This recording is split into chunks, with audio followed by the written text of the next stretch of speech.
അതുപോലെ ഇവിടെ മെസ്സിയെ കൊണ്ടുവരുന്നതുമായി ബന്ധപ്പെട്ട ചർച്ചകളിലാണ് ബഹുമാനപ്പെട്ട ജില്ലയുടെ മന്ത്രിയുള്ളത്. എന്നാൽ കേരളത്തിനും ലോകത്തിനും ഒരുപാട് കായിക താരങ്ങളെ സംഭാവന ചെയ്ത മലപ്പുറത്തിന് കായിക മേഖലയിൽ ആ പ്രതിഭ വളർത്തിയെടുക്കുന്നതിന് ഒരു ഇന്റർനാഷണൽ നിലവാരത്തിലുള്ള ഗ്രൗണ്ടുകളോ സംവിധാനങ്ങളോ ഇല്ല. ഞങ്ങൾ ഈ സമരത്തോടെ ഉന്നയിക്കുന്ന ഡിമാൻഡ് എന്ന് പറയുന്നത് മലപ്പുറത്ത് ഒരു കായിക സർവകലാശാല പ്രഖ്യാപിക്കണമെന്നതാണ്.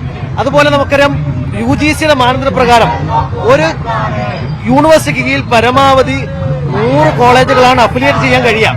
നമ്മുടെ മലപ്പുറത്തുള്ള കോഴിക്കോട് സർവകലാശാലയിൽ 413 കോളേജുകൾ അഫിലിയേറ്റ് ചെയ്തിട്ടുണ്ട്.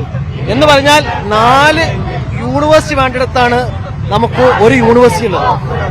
ഞങ്ങൾ ഈ സമരത്തിലൂടെ പറയുന്ന ഒരു ഡിമാൻഡ് എന്ന് പറയുന്നത് മലപ്പുറം ജില്ലയിൽ നിന്ന് മാത്രം 138ഓളം ക്യാമ്പസുകൾ കാലിക്കറ്റ് യൂണിവേഴ്സിറ്റിയിൽ അഫിലിയേറ്റ് ചെയ്തിട്ടുണ്ട്. അതുകൊണ്ട് കാലിക്കറ്റ് യൂണിവേഴ്സിറ്റിയുടെ മലപ്പുറം ജില്ലക്ക് മാത്രമായിട്ട് ക്രമീകരിക്കാനുള്ള നടപടികൾ ഗവൺമെന്റിന്റെ ഭാഗത്തുനിന്നുണ്ടാകണം എന്നുള്ള ഡിമാൻഡാണ് ഞങ്ങൾ ഉന്നയിക്കുന്നത്. എങ്ങനെയാണ് 13ാമത്തെ ദിവസമാണ് ഈ സമാപന ദിവസത്തിലേക്ക് എത്തുമ്പോൾ മലപ്പുറം ജില്ലയിലെ വിവിധ മേഖലകളിലൂടെ കടന്നുപോയി എന്താണ് നാട്ടുകാരിൽ നിന്ന് സാധാരണക്കാരിൽ നിന്നൊക്കെ കിട്ടുന്ന പ്രതികരണം? ഞങ്ങൾ ഈ സമരത്തെ വ്യത്യസ്തങ്ങളായ രീതിയിലാണ് ഈ സമരത്തെ ആവിഷ്കരിച്ചിട്ടുള്ളത്. ഒന്ന്, സ്വാഭാവികമായിട്ടും ഭരണകൂടങ്ങൾക്കും നമ്മുടെ നാട്ടിലെ സംവിധാനങ്ങൾക്കും ഡാറ്റ കൈമാറുക, കൃത്യമായിട്ടും എന്തുകൊണ്ടാണ് മലപ്പുറം പിന്നാക്കമായത് എന്നതിന്റെ കാരണങ്ങൾ അന്വേഷിക്കുന്ന ഡാറ്റ കൈമാറുക എന്നതാണ്. 2, ഇതിനെന്താണ് പരിഹാരം, ഇതിന് പരിഹാരങ്ങളുണ്ടോ, സൊല്യൂഷൻ നിർദ്ദേശിക്കുന്നതുമായി ബന്ധപ്പെട്ട ഒരു എക്സ്പേർട്ട് കമ്മിറ്റിയെ ഞങ്ങൾ നിയമിക്കുകയും ആ കമ്മിറ്റി കണ്ടെത്തിയ മാർഗങ്ങളെ അല്ലെങ്കിൽ സൊല്യൂഷനുകളെ ഇവിടുത്തെ ഭരണകൂടത്തിന് മുമ്പിൽ എത്തിക്കുകയും ചെയ്യുക എന്നതായിരുന്നു ഒരു ഘട്ടം.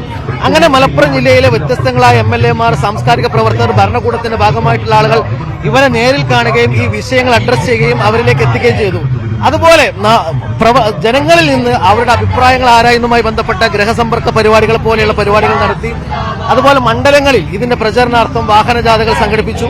അതുപോലെ ഇതുമായി ബന്ധപ്പെട്ട പൊതുതാൽപര്യ ഹർജികൾ കൊടുക്കുന്നതുമായി ബന്ധപ്പെട്ട നടപടികളിലേക്ക് ഞങ്ങൾ പോയി. അതുപോലെ പദയാത്രകൾ, മലപ്പുറത്തിന്റെ വ്യത്യസ്തങ്ങളായ മേഖലകളെ കേന്ദ്രീകരിച്ചുകൊണ്ടുള്ള പദയാത്രകൾ ഞങ്ങൾ സംഘടിപ്പിച്ചു.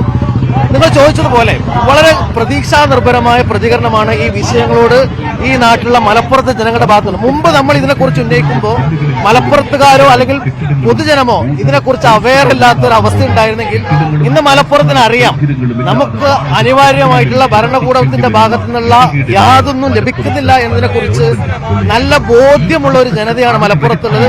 അവരുടെ പിന്തുണയാണ് ഈ സമരത്തെ ഇത്രയും ദിവസം കൊണ്ടുപോകാൻ ഞങ്ങളെ പ്രേരിപ്പിച്ച ഘടകം.